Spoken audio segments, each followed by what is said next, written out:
Welcome guys to AD centre.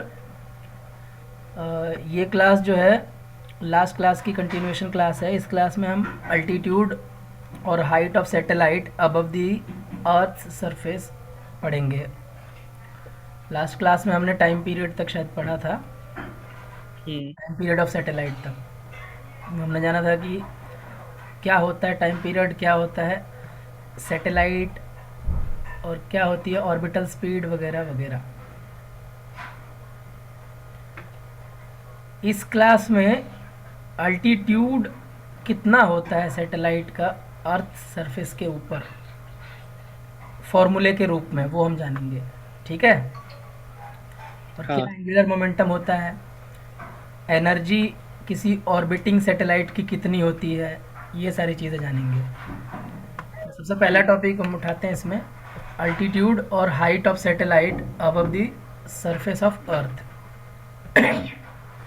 अच्छा, जो हमारे पास टाइम पीरियड का फॉर्मूला था इक्वेशन नंबर 41 में, पीछे यहाँ पर नीचे दिखाई दे रहा है 2 pi upon R under root R हाँ। प्लस एच का whole cube divided by G. Upon G. तो उस फॉर्मूले को इन्होंने क्या करा, ये कर दिया, स्क्वायरिंग बोथ साइड्स कर दिया स्क्वायर कर दिया, हाँ। ताकि उसका रूट हट जाए। हम्म। उसके बाद इन्होंने इनको निकालना है हाइट यानी कि एल्टीट्यूड, यानी एच निकालना है उनको।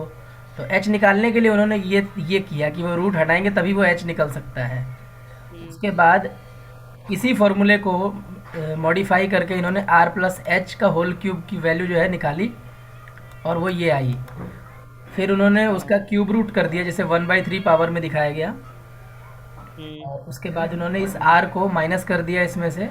तो ये हाइट का फॉर्मूला भी मिला हम लोगों को, T hmm. Square R square upon into G upon 4 pi square four pi whole to square. The power 1/3 यानी क्यूब रूट माइनस हाँ। आर। Minus R. अच्छा, knowing the values of t, r and g, the height h of the satellite above the surface of earth can be calculated from equation number this 44, h equals to t square r square g upon 4 pi whole to the power 1/3 minus r. Hmm. Got it? हाँ। Next है angular momentum. अच्छा, ये height हम लोग बस इसलिए निकाल देते हैं कि ये पता लग जाए कि कितना दूर है अर्थ के सरफेस से कोई सैटेलाइट जो वहाँ पर चारों तरफ राउंड लगा रहा है अर्थ के। ठीक है। हाँ। एंगुलर मोमेंटम क्या होता है, हम लोग जानते हैं, एम वी आर को हम लोग पढ़ते थे, लीनियर मोमेंटम इनटू रेडियस। ठीक है। When a satellite of mass m is orbiting with linear velocity v on the orbital path of radius r around the earth, its angular momentum is given by L equals to mvr। अच्छा, हाँ। m और r को इन्होंने ऐसे ही रखा और v की value G M upon R रख ली इन्होंने अंडर रूट में, जो पहले हमने पढ़ा हुआ है v का फॉर्मूला ऑर्बिटल वेलोसिटी का, ऑर्बिटल स्पीड जिसे हम कहते हैं। हाँ।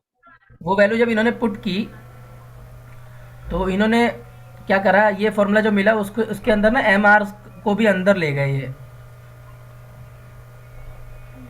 समझ रहे हो, एम आर को रूट के अंदर हाँ। ले गए, उसका होल वैसे पावर 1/2 दिखा दिया, और नीचे जो आर था वो कैंसिल आउट होकर के ऊपर एक ही आर बचा।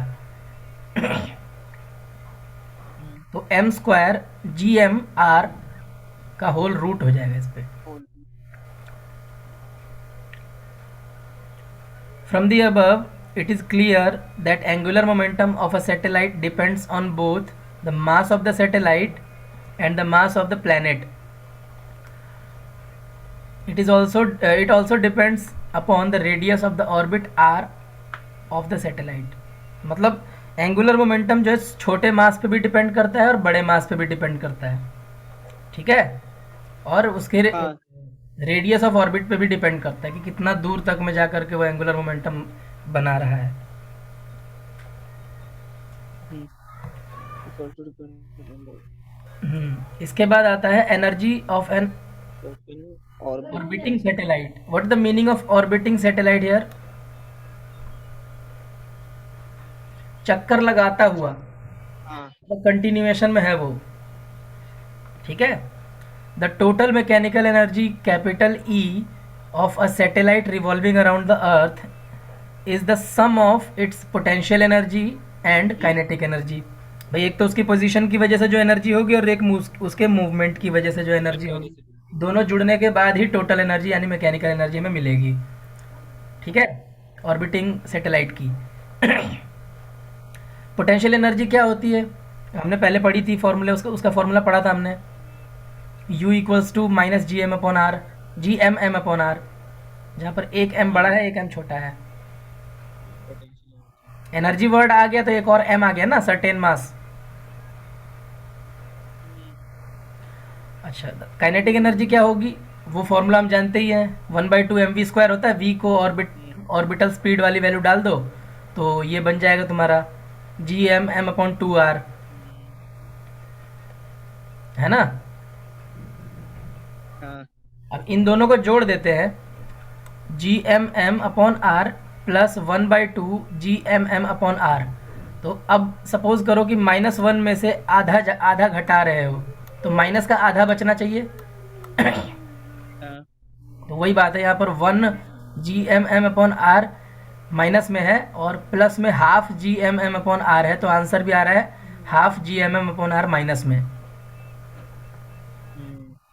अच्छा, यहाँ पर r की वैल्यू क्या है? वो रेडियस ऑफ अर्थ प्लस में जो आर प्लस अल्टीट्यूड है एच। हम्म, है ना। ऑर्बिटल रेडियस तो यही हुआ ना एक हाँ तरह से। तो ये वैल्यू यहाँ हाँ। पुट कर दी तो हमारे पास एनर्जी का फॉर्मूला मिला, minus of G Gm m/2r। R plus H. R plus H तो तब है जब अल्टीट्यूड हो गया, लेकिन अगर हम सरफेस ऑफ अर्थ पे निकालते हैं तो वही एच जो है ज़ीरो हो जाता है, तो आर इज इक्वल हाँ टू कैपिटल आर हो जाता है लगभग। तो आर ले लेते हैं। तो ये फॉर्मूला बनता है, ठीक है। हम्म, हाँ अच्छा,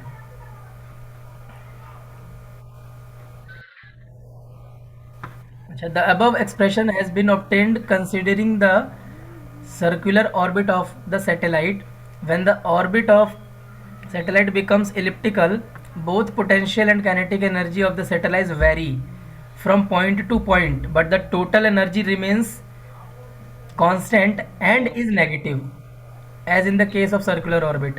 कहने का मतलब है कि अगर सर्कुलर है तो ये चारों तरफ से रेडियस सेम रहेगा हर तरफ से, इसलिए उसकी वैल्यू पे हाँ कोई फर्क नहीं पड़ेगा।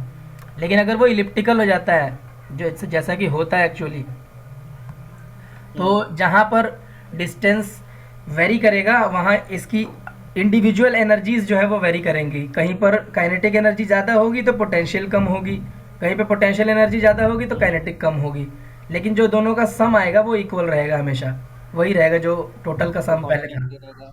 रहेगा। ठीक है। हम्म, अच्छा, in the total energy of circularly orbiting satellite which is negative, the potential energy is negative and the magnitude of potential energy is twice the magnitude of the positive kinetic energy। ओ, समझा? Potential energy की value negative होती है लेकिन double होती है kinetic energy के positive energy के opposite sign के साथ। जैसे यहाँ दिख रहा है, अच्छा। काइनेटिक एनर्जी प्लस में है और हाफ हम्म, है, तो हाफ का डबल 1 हुआ, हाँ माइनस में है। हाँ। ठीक है। Hmm, the variation of kinetic energy के, potential energy u and total energy e with the radius for a satellite in a circular orbit is shown in this figure 8.21। इसमें हम देख पा रहे हैं कि भाई काइनेटिक एनर्जी जो है वो इस तरीके से डिक्रीज हो रहा है, पोटेंशियल एनर्जी इस तरीके से इंक्रीज हो रहा है, लेकिन ओवरऑल जो है डॉटेड में जो दिखाया हुआ है पोटेंशियल एनर्जी नेगेटिव ही रह रहा है, बट इन दोनों के सम के बराबर रह रहा हाँ है ना। हम्म, इधर ये रेडियस के हिसाब से, इधर एनर्जी और रेडियस इस तरीके से ग्राफ दिखाया हुआ है। जितना रेडियस बढ़ाते जाओगे एनर्जी कम होती जाएगी। ठीक है। हाँ अच्छा, फिर आता है binding energy of a satellite, ये इंपॉर्टेंट है। What is binding binding energy. Energy? Binding का मतलब होता है बांध के रखने वाला। हाँ।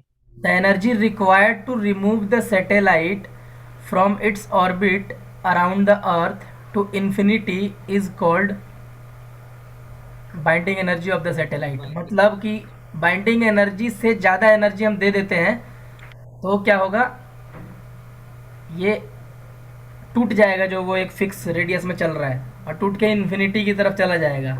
तो एनर्जी रिक्वायर्ड टू रिमूव बोला इसने, उतनी एनर्जी रिक्वायर्ड चाहिए कि उसे रिमूव कर सकें। ठीक है, तो जिस एनर्जी पे वो रिमूव हो जाएगा वही एनर्जी बाइंडिंग एनर्जी कहलाएगी। अगर उससे कम एनर्जी देते हो तो बाइंडिंग एनर्जी ने रोक रखा है, अभी बाइंडिंग एनर्जी तक नहीं पहुंचे। ठीक है, और बाइंडिंग एनर्जी वही होती है टोटल जो ये हमने पढ़ा है, Gm m/2r+h, हाँ। जो मैकेनिकल एनर्जी है। कोई डाउट है? उल्टा होता है ना, नहीं। एक है क्या नाम है, बाइंडिंग एनर्जी और मैकेनिकल एनर्जी दोनों सेम चीज़ है बट अपोजिट सेंस में है।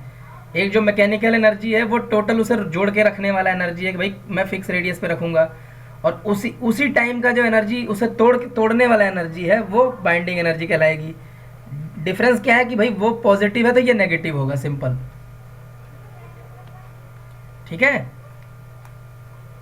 अगर मैकेनिकल एनर्जी नेगेटिव है तो ये बाइंडिंग एनर्जी उसका भी नेगेटिव होगा ना, उल्टा हो जाएगा, तो माइनस माइनस प्लस हो जाएगा। मेरी आवाज़ आ रही है?